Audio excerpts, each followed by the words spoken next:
अगर हम इस दृश्य की कल्पना करें, दुनिया का सबसे शक्तिशाली साम्राज्य है, जिसका सूरज कभी अस्त नहीं होता था, वो एक 23 साल के नौजवान से इतना खौफजदा था कि उन्होंने अपने ही बनाए कानून तोड़ दिए। बिल्कुल। और एक तयशुदा फांसी का समय 11-12 घंटे पहले कर दिया गया। हाँ। और रातों रात जेल की पिछली दीवार तोड़कर लाशों को अंधेरे में बाहर निकाला गया। मतलब ये किसी सस्पेंस थ्रिलर फिल्म का सीन नहीं लग रहा, बल्कि हमारे अपने इतिहास का एक ऐसा पन्ना है जिसे हम अक्सर सिर्फ एक तारीख के रूप में याद रखते हैं। सही कहा आपने, और यही वजह है कि आज की हमारी ये गहन चर्चा इतनी महत्वपूर्ण है। हमारे पास जो ऐतिहासिक स्रोत मौजूद है ना, जिनमें उस दौर के अखबारों की रिपोर्टें हैं, जेल अधिकारियों के संस्मरण हैं, और खुद उन क्रांतिकारियों द्वारा शहादत से ठीक पहले लिखे गए खत हैं, वो एक बहुत ही अलग तस्वीर पेश करते हैं। बल्कि उन दस्तावेजों के जरिए उस मानवीय, मनोवैज्ञानिक और दार्शनिक गहराई तक पहुंचना है जो अक्सर किताबों के पन्नों में दब जाती है। एकदम सही। तो चलिए इसी गहराई में उतरते हैं, शुरुआत करते हैं उस खौफ से जिसका आपने अभी जिक्र किया। हाँ, क्योंकि आधिकारिक तौर पर तो फांसी का समय 24 मार्च की सुबह तय किया गया था ना? हाँ, 24 मार्च की सुबह। लेकिन इसे 23 मार्च की शाम 7:33 पर गुपचुप तरीके से अंजाम दिया गया। अगर मैं इसे आज के संदर्भ में देखूं तो ये बिल्कुल वैसा है जैसे कोई बहुत बड़ी और ताकतवर मल्टीनेशनल कंपनी किसी भयंकर विरोध के डर से अपना कोई सबसे विवादास्पद प्रोजेक्ट आधी रात को छिप के बंद कर दे। मतलब सवाल ये है कि आखिर ब्रिटिश हुकूमत इतनी घबराई हुई क्यों थी? देखिए, इसके पीछे पूरा एक घटनाक्रम है जिसे समझे बिना हम इस डर को नहीं समझ सकते। ये डर रातों रात तो पैदा नहीं हुआ था। जाहिर है। ब्रिटिश हुकूमत, लाहौर षड्यंत्र केस, जिसमें लाला लाजपत राय की मौत का बदला लेने के लिए सॉन्डर्स की हत्या की गई थी, और उसके बाद असेंबली बमकांड, इन दोनों घटनाओं से पूरी तरह हिल चुकी थी। अच्छा। लेकिन असली खौफ उस व्यक्ति से नहीं था, खौफ उस जनसमर्थन से था जो उन्हें मिल रहा था। मतलब ये सिर्फ एक कानूनी प्रक्रिया नहीं थी, बल्कि सत्ता का एक तरह से डैमेज कंट्रोल था। 100%। खुफिया रिपोर्टों ने ब्रिटिश प्रशासन को साफ चेतावनी दी थी कि अगर 24 मार्च की सुबह फांसी दी गई तो जेल के बाहर इतनी बड़ी भीड़ इकट्ठा हो सकती है जिसे संभालना पुलिस या सेना के बस में नहीं होगा। बाप रे। हाँ, कोई बड़ा विद्रोह भड़क सकता था, इसलिए सत्ता ने अपनी नैतिकता को किनारे रख दिया। एक डरी हुई सरकार हमेशा पारदर्शी होने के बजाय छिपकर काम करती है, और यही उन्होंने किया। और इस खौफ का असर सिर्फ बाहर नहीं था, जेल की चारदीवारी के अंदर भी ये साफ महसूस किया जा रहा था।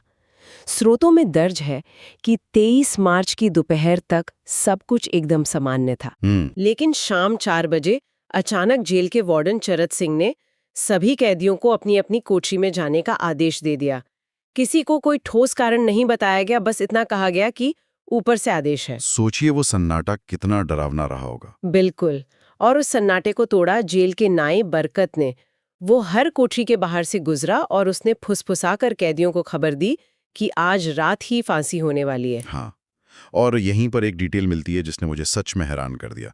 जैसे ही कैदियों को ये पता चलता है, वो बरकत से ये नहीं पूछते कि क्या ये सच है या इसे कैसे रोका जाए। तो वो क्या पूछते हैं? वो बरकत से मिन्नतें करने लगते हैं कि वो फांसी के बाद भगत सिंह की कोई भी निशानी, जैसे उनका पेन या कंघा, उन्हें ला कर दे। क्या बात कर रहे हैं? सच में। और इसके लिए बकायदा एक लॉटरी निकाली जाती है, एक ड्रॉ निकाला जाता है। मेरा मतलब है, मौत की खबर के बीच एक कंघे के लिए लॉटरी, ये तो बहुत ही अजीब है। ये बहुत ही गहरा क्षण है। ये दर्शाता है कि कैदी ये समझ चुके थे कि भगत सिंह अब सिर्फ एक हाड़ मांस के इंसान नहीं रह गए हैं। वो एक विचार बन चुके हैं। एग्जैक्टली। एक जीवित किंवदंती। कैदी वो चीजें इसलिए मांग रहे थे ताकि वो अपने पोते पोतियों को फख्र से बता सकें कि वे उस महान क्रांतिकारी के साथ एक ही जेल में थे। ये इतिहास में अपनी छोटी सी जगह पक्की करने की कोशिश थी। अचरज की बात है, एक तरफ पूरा ब्रिटिश साम्राज्य घबराया हुआ है, जेल के अंदर कैदी एक पेन या कंघे के लिए तरस रहे हैं, और दूसरी तरफ जिस इंसान को कुछ घंटों में मौत के घाट उतारा जाना है, वो कहाँ है? हाँ, वो कोठरी नंबर 14 में थे। मैं हमेशा सोचती थी कि इतने खतरनाक कैदियों को किसी बहुत ही अभेद्य और खौफनाक कालकोठरी में रखा जाता होगा, जिसमें बड़ी बड़ी सलाखें हों। असलियत थोड़ी अलग और कहीं ज्यादा दयनीय थी। वो कोई पक्की कालकोठरी नहीं थी, उसका फर्श भी पक्का नहीं था। वहां सिर्फ मिट्टी थी और उस पर घास उगी हुई थी। अच्छा।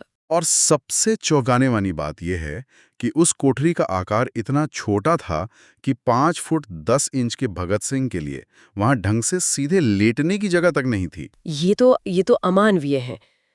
लेकिन इस अमानवीय जगह में भी जो शांति थी वो मुझे सबसे ज्यादा अचरज में डालती है। फांसी से सिर्फ 2 घंटे पहले उनके वकील प्राणनाथ मेहता उनसे मिलने आते हैं।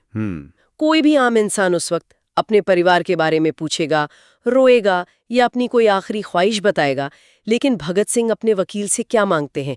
लेनिन की किताब स्टेट एंड रेवोल्यूशन। बिल्कुल, और यही वो जगह है जहां हमें ये समझना होगा कि वो क्यों यही किताब मांग रहे थे।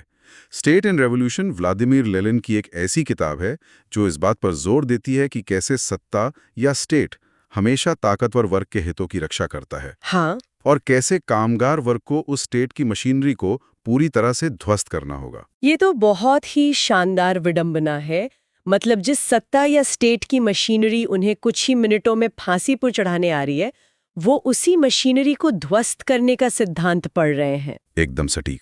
ये एक वैचारिक जीत थी। वो सत्ता की ताकत से डरे नहीं थे, बल्कि अंतिम सांस तक उसके तंत्र को समझने और उसे चुनौती देने में मग्न थे। लेकिन यहाँ मुझे थोड़ा संदेह होता है और मैं चाहूंगी कि हम इस पर खुलकर बात करें। जी बिल्कुल। जब जेल के अधिकारी उन्हें बुलाने आते हैं कि फांसी का वक्त हो गया है, तो भगत सिंह किताब से नजर हटाए बिना कहते हैं, जरा ठहरो, एक क्रांतिकारी दूसरे क्रांतिकारी से मिल रहा है। हाँ, ये बहुत मशहूर वाकया है। और इसके अलावा दस्तावेजों में ये भी दर्ज है कि उसी दिन दोपहर में उन्होंने अपने साथियों से रसगुल्ले मंगाकर खाए थे। और सुखदेव अपने वकील से कह रहे हैं कि जेलर को दिया हुआ कैरम बोर्ड वापस ले लेना। मतलब जब मौत आपके दरवाजे पर खड़ी हो तो क्या कोई वाकई रसगुल्ले खा सकता है? या क्या ये मुमकिन है कि ये सब इतिहास के पन्नों में दर्ज होने के लिए, दुनिया को दिखाने के लिए किया गया एक दिखावा या परफॉर्मेंस था? देखिए, ये सवाल उठना बहुत स्वाभाविक है। जब हम किसी के अकल्पनीय साहस को देखते हैं तो हमारा दिमाग उसे एक दिखावा मानकर खुद को तसल्ली देना चाहता है। बिल्कुल, क्योंकि आम इंसान तो पैनिक करेगा। हाँ, लेकिन अगर हम उनके पूरे जीवन और उनके द्वारा पढ़े गए साहित्यों का विश्लेषण करें तो ये कोई परफॉर्मेंस नहीं था। तो फिर ये क्या था? मौत का डर कैसे गायब हो सकता है? ये मृत्यु को एक अंत के रूप में देखने के बजाय उसे एक प्रक्रिया के रूप में स्वीकार कर लेने का नतीजा था।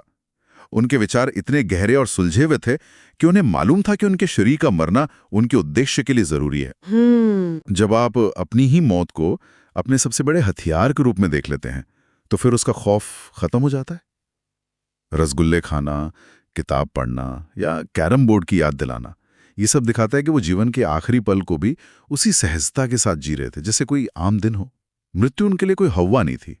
रसगुल्ले और खाने की इस बात से मुझे उनके एक और अनुरोध की याद आती है जिसने सच में उनके बारे में मेरा नजरिया बदलने पर मजबूर कर दिया। हम अक्सर उन्हें सिर्फ एक पिस्तौल और बम वाले एक्शन हीरो के रूप में देखते हैं। हाँ, ये बहुत आम धारणा है। लेकिन स्रोतों में एक दलित सफाई कर्मचारी बोघा का जिक्र आता है। बिल्कुल, बोघा का जिक्र उनके सामाजिक दर्शन की सबसे मजबूत खड़ी है। भगत सिंह की आखिरी ख्वाहिशों में से एक ये थी कि वो सफाई कर्मचारी बोघा के हाथों का बना हुआ खाना खाना चाहते थे। अगर हम 1930 के दशक के भारतीय समाज की कल्पना करें तो ये बहुत बड़ी बात थी, है ना? ये एक तरह का सामाजिक भूकंप था। उस दौर में छुआछूत की जड़ें बहुत गहरी थीं। एक सवर्ण सिख परिवार से आने वाले व्यक्ति का अपनी मौत से ठीक पहले समाज के सबसे निचले पायदान पर खड़े एक दलित के हाथ का खाना मांगना सिर्फ एक निजी इच्छा नहीं थी। हाँ, ये तो एक बहुत बड़ा स्टेटमेंट था। बिल्कुल, ये एक बहुत लाउड, बहुत स्पष्ट राजनीतिक और सामाजिक बयान था। और ये विचार उनके अंदर आया कहाँ से? अगर हम उनके पढ़ने की आदतों पर गौर करें, कार्ल मार्क्स, जॉन जाक रूसो, स्वामी विवेकानंद, लाला लाजपत राय, वो सिर्फ एक तरह की विचारधारा नहीं पढ़ रहे थे, वो हर तरह का दर्शन पढ़ रहे थे। हाँ, और वो दुनिया भर के दर्शन को भारतीय संदर्भ में कस रहे थे। उन्होंने मार्क्स के क्लास स्ट्रगल यानी वर्ग संघर्ष को भारत के कास्ट सिस्टम यानी जाति व्यवस्था के साथ जोड़कर देखा। मतलब उन्हें ये समझ आ गया था कि सिर्फ अंग्रेजों के चले जाने से आजादी नहीं मिल जाएगी। बिल्कुल, उनका स्पष्ट मानना था कि छुआछूत भारतीय समाज को अंदर से खोखला करने वाली बीमारी है। उनके लिए जातिवाद और उपनिवेशवाद दोनों एक ही सिक्के के दो पहलू थे। दोनों ही शोषण के तरीके हैं। हाँ, वो समझ चुके थे कि अगर सत्ता गोरे अंग्रेजों के हाथ से निकलकर काले हुक्मरानों के हाथ में आ भी जाए, लेकिन सामाजिक पदानुक्रम और जातिगत असमानता खत्म न हो तो वो असली आजादी नहीं होगी। अपनी शहादत से पहले वो इसी असमानता की दीवार पर अपनी आखिरी चोट कर रहे थे। कमाल की बात है। उनके उसूलों पर टिके रहने का एक और वाकया बहुत प्रभावित करता है। फांसी से कुछ देर पहले जेल के वार्डन चरत सिंह उनके पास आते हैं और उनसे कहते हैं कि अब आखिरी वक्त है, वाहे गुरु को याद कर लो, ईश्वर से माफी मांग लो। किसी भी आम इंसान के लिए मौत के डर से ऐसा करना बहुत स्वाभाविक सी बात है। हर कोई आखिरी वक्त में ऊपर वाले को याद करता है। लेकिन भगत सिंह का जवाब उनके स्पष्ट चिंतन को दर्शाता है। उन्होंने चरत सिंह से कहा कि मैंने अपनी पूरी जिंदगी में भारत के गरीबों का दुख और दर्द देखकर अक्सर ईश्वर को कोसा है। अच्छा। और अगर अब जब मौत मेरे सामने खड़ी है, मैं ईश्वर से माफी मांग लूंगा तो ईश्वर कहेगा कि ये इंसान बहुत बड़ा कायर है, डर के मारे माफी मांग रहा है। क्या बात है। मतलब वो नहीं चाहते थे कि उनका भगवान भी उन्हें एक कायर के रूप में याद रखे।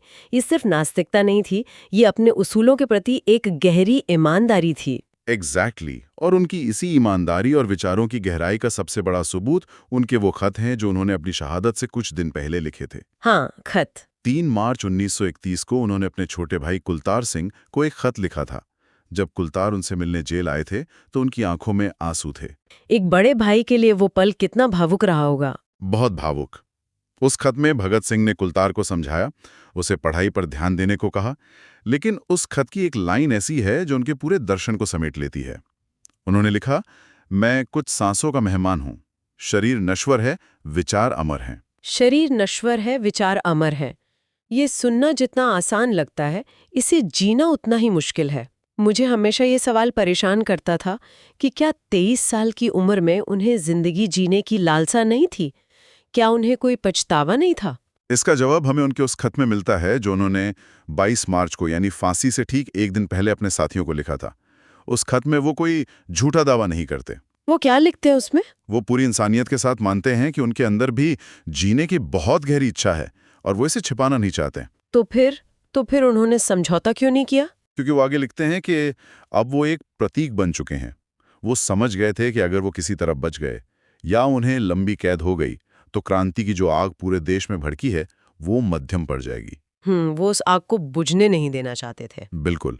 उनका मानना था कि उनके हंसते हुए फांसी चढ़ने से इस देश की माताएं अपने बच्चों को भगत सिंह बनाना चाहेंगी और तब ब्रिटिश साम्राज्य के लिए उस सैलाब को रोकना नामुमकिन हो जाएगा। और उनका ये आंकलन कितना सटीक निकला। और फिर वो शाम आ ही गई।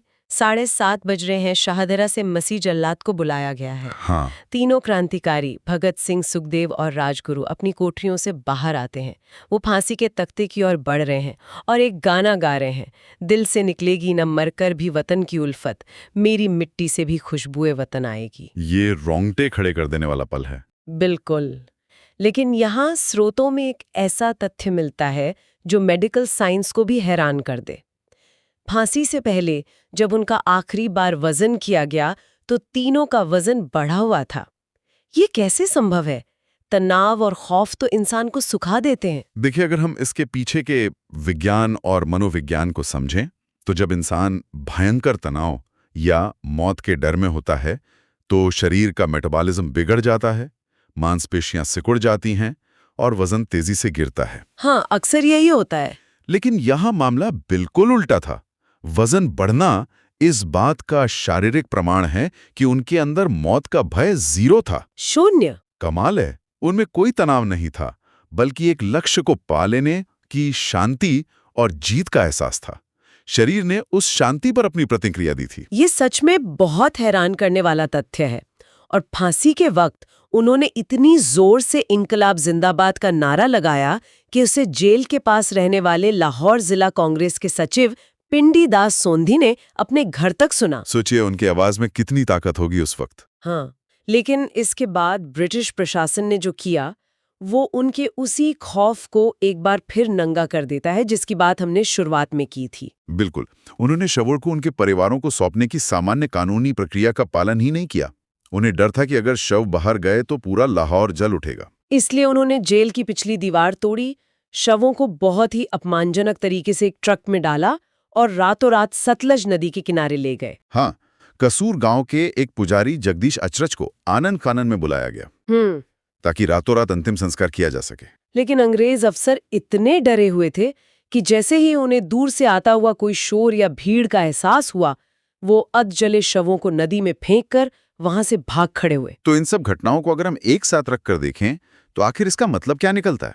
एक तरफ एक 23 साल का नौजवान है जो अपनी ही मौत को इतने अचूक हथियार के रूप में इस्तेमाल कर रहा है, और दूसरी तरफ एक साम्राज्य है जिसके अफसर लाशों से डर कर भाग रहे हैं। इसका सीधा सा मतलब यह है कि जब कोई भी सत्ता नैतिक रूप से हार जाती है तो वो इसी तरह कायरता पर उतर आती है। ये सिर्फ बाहर नहीं हुआ, जेल के भीतर का घटनाक्रम भी यही गवाही देता है। वो कैसे? जब फांसी के बाद शवों की आधिकारिक पहचान करने का वक्त आया तो एक जूनियर अफसर ने शव पहचानने से साफ मना कर दिया। एक ब्रिटिश अफसर ने ऐसा करने से मना कर दिया? हाँ, और उसे उसी वक्त ड्यूटी से सस्पेंड कर दिया गया।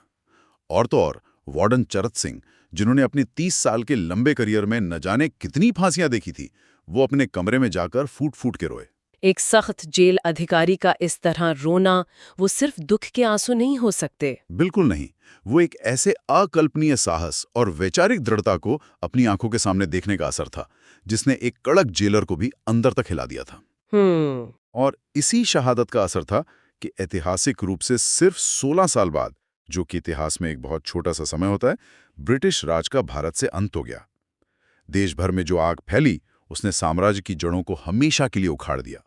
आज की इस पूरी चर्चा से जो एक बात सबसे ज्यादा उभर कर सामने आती है वो ये है कि असली क्रांति सिर्फ हथियारों के दम पर या सिर्फ नारे लगाने से नहीं आती। सही बात है। असली क्रांति तब आती है जब आपके पास विचारों की ताकत हो, निडरता हो और समाज को देखने का एक बहुत ही स्पष्ट, तार्किक और मानवीय नजरिया हो। और आज के दौर में ये बात और भी ज्यादा प्रासंगिक हो जाती है। आज हमारे पास जानकारी की भरमार है, हर तरफ से डेटा आ रहा है, लेकिन अक्सर हम वैचारिक स्पष्टता खो देते हैं। हाँ, हम भड़क जल्दी जाते हैं पर सोचते कम हैं। बिल्कुल। भगत सिंह का वो तार्किक चिंतन, आखिरी सांस तक अपने उसूलों पर टिके रहना, और सबसे बड़ी बात समानता और जाति भेद के खिलाफ उनका अटल स्टैंड, ये हर दौर के लिए एक बहुत बड़ा सबक है। जब आपके विचार स्पष्ट होते हैं तभी आप सच्चे मायनों में निडर हो पाते हैं। बहुत खूब कहा आपने। अब इस पूरी घटना को समझने के बाद, इस गहरी चर्चा के अंत में मैं एक विचार छोड़कर जाना चाहती हूँ। एक ऐसा सवाल जो शायद इतिहास की किताबों में सीधे तौर पर नहीं पूछा जाता। जी बताइए। हमने देखा कि कैसे ब्रिटिश सरकार ने खौफ के मारे तय समय से पहले आधी रात को छिपकर उन्हें फांसी दी। उनके शवों को भी छिपकर ठिकाने लगाने की कोशिश की। जरा सोचिए, अगर ब्रिटिश सरकार उस दिन घबराई ना होती, अगर उन्होंने अपने ही कानून का पालन करते हुए तय समय पर यानी 24 मार्च की सुबह एक सामान्य कानूनी प्रक्रिया के तहत उन्हें फांसी दी होती और पूरे सम्मान के साथ शव उनके परिवारों को सौंप दिए होते, तो क्या तब भी पूरे देश में विद्रोह की वैसी ही आग भड़कती? ये एक बहुत ही दिलचस्प पहलू है सोचने के लिए। या फिर क्या अंग्रेजों के उसी छिपकर और कायरता से किए गए कृत्य ने, उस रातों रात किए गए डैमेज कंट्रोल ने ही भगत सिंह के उसूलों को हमेशा के लिए एक ऐसा अमर विचार बना दिया जिसे आज तक कोई नहीं मिटा सका? क्या उस साम्राज्य की बुज़दिली ने ही इस 23 साल के युवा की शहादत को वो ताकत दे दी जिसने अंततः उसी साम्राज्य को भस्म कर दिया? ये एक बहुत ही गहरा सवाल है। इतिहास में अक्सर सत्ता की गलतियां ही क्रांति को अमर बनाती हैं। शरीर नश्वर है, विचार अमर हैं, और वो विचार आज भी हमारे बीच जिंदा हैं। इसी सवाल और इसी सोच के साथ हम आज की इस गहन चर्चा को यहीं विराम देते हैं। सोचने का सिलसिला जारी रखिएगा।